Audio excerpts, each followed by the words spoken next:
انا كمان عندي انزلاقات غضروفيه في الرقبه، مشاكل كتيره في الركبه، خشونه في اغلب المفاصل، ومرض شبيه للروماتويد، واكبر من 29 سنه وحاسه ان انا طفله رضيعه.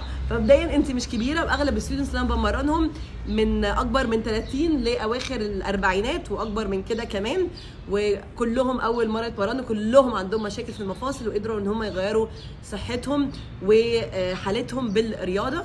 فانت مش كبيره وما تلاقيش، انت مش لوحدك، الرياضه هتغير حياتك. تبتدي ازاي؟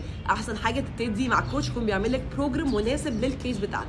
بس لو ما عندكيش ايه يا كوين، لو ما عندكيش الامكانيه دي، حاولي انك انت تتحركي ببساطه. في الاول حركي مفاصلك كلها، حتى وانت واقفه ممكن تمسكي ميه في ايدك وتبتدي ان انت تقوي عضلاتك واحده واحده. ممكن وانت قاعده على الكرسي تبتدي تفردي رجلك وتتنيها بالراحه.